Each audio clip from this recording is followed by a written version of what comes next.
In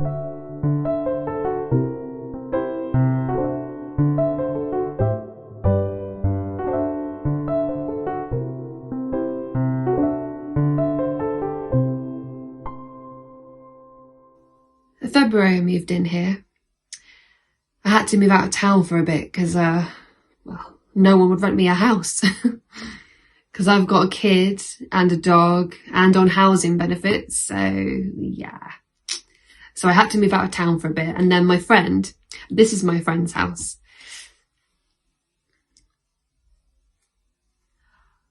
It was my first job when I was like 14, and it was just, I've always loved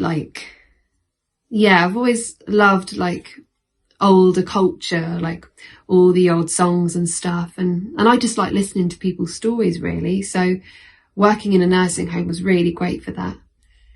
Yeah, I did it for 2 years, activities coordinator.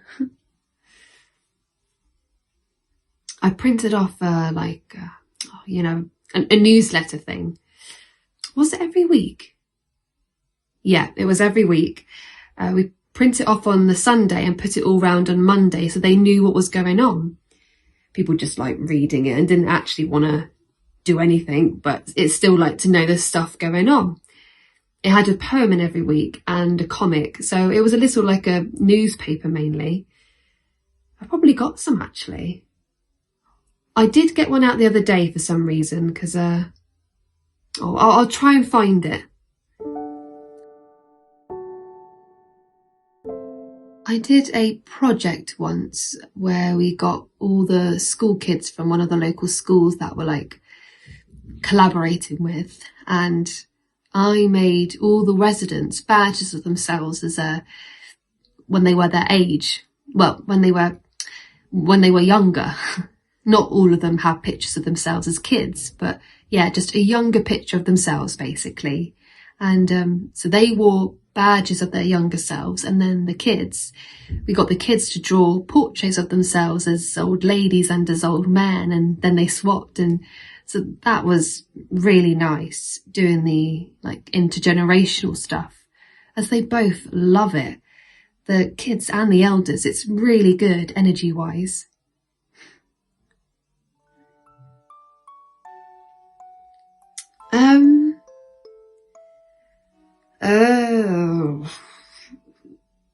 They were all right. There were a few of them that were cool, but there was a few of them that were just didn't care at all. I just found that really annoying, and I'm quite like, what's the word? And I didn't get on with the managers at all. No. They kept having like these stupid meetings in our living room. They would just have these meetings in this big lounge. They had a meeting room upstairs, but it was just a little pokey kind of office type room. It wasn't like the lounge with the armchairs. And they'd have like these trolleys of cakes and stuff delivered when all the other managers from other counties came over. Whatever.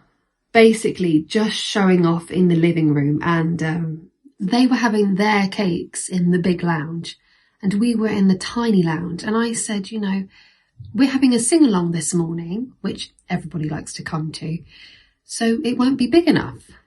And they were like, oh, it will be all right. And I was just like, well, it won't.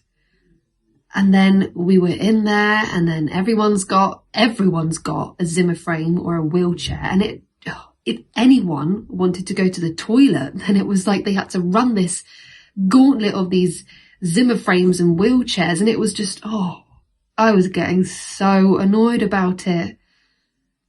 And then the manager made the mistake of coming into the room to be like, do you think you could keep it down because we can't hear our meeting? I was like, no, we can't keep it down because we're having a sing-along with deaf people.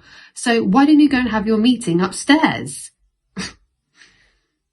So I got a disciplinary for that. because I'd like sworn in front of the residents. What's wrong with you people? So yeah, didn't really get on with the managers. They didn't do their jobs properly, I didn't think.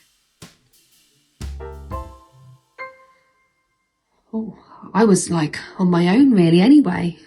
I asked for support when I needed it, when we were going on outings and stuff, but yeah, the rest of the time I was just making everything up and doing it all on my own. So I was just hanging out with the residents. So I didn't actually have to like work with anyone that much. Yeah, you're a good dog, aren't you? Yeah. I called him Ash for about a month, and then he got so lazy, so I called him Rug, didn't we?